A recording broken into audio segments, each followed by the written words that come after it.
Excellence, Monsieur l'ambassadeur du Mali en Belgique, avec votre permission, je voudrais prendre la parole. Merci beaucoup. Bonsoir tout le monde. Bonsoir tout le monde. Je suis Dara Jaïdara. Je suis une jeune entrepreneur sociale. Je viens du Mali.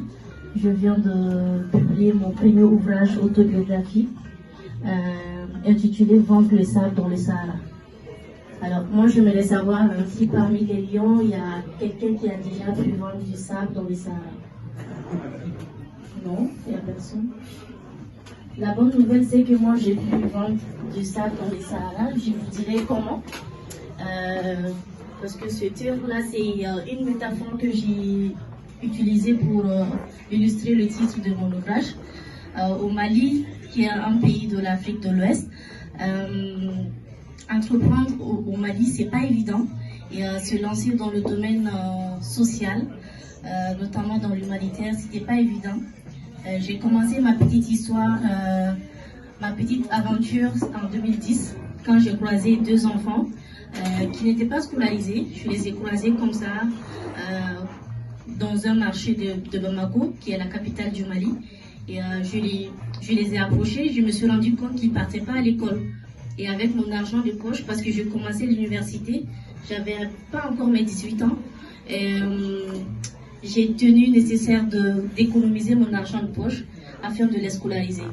Et de fil en aiguille, je me suis dit, si j'arrive à bien structurer, bien formaliser la chose, en créant une association humanitaire, je pourrais faire une synergie d'action de pas mal de personnes de bonne volonté qui sont intéressées par la cause des enfants démunis.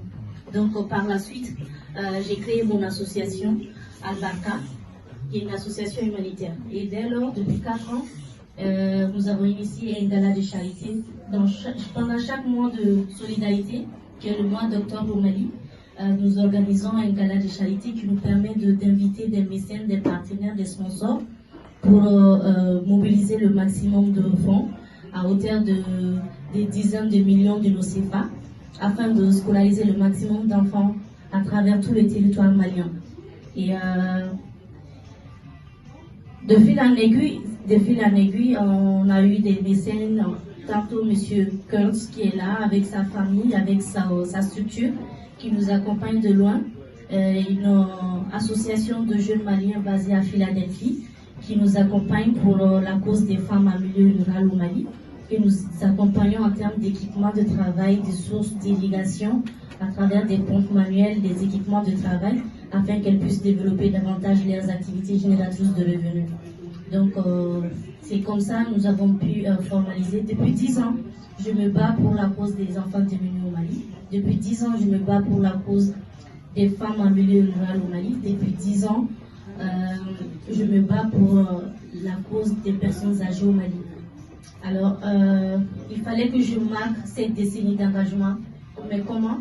J'ai jugé nécessaire de publier ce livre autobiographique. On dirait que c'est une prétention, mais je dirais que c'est une prétention positive.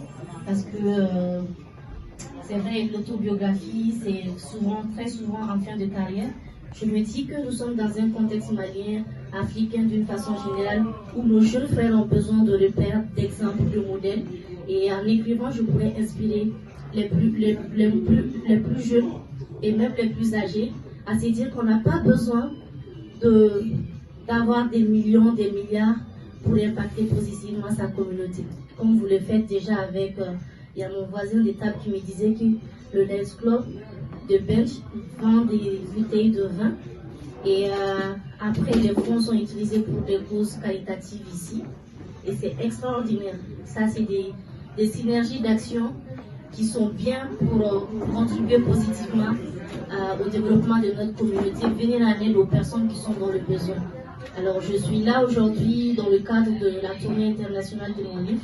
Depuis 3 semaines de cela, je dois signaler 10 pays pour aller à la rencontre des Maliens de la diaspora dans 10 pays. Je viens des États-Unis, j'ai fini la présentation de la France à Paris et je continue sur d'autres pays africains. Mais la Belgique, je le porte dans mon cœur parce que j'ai un frère ici.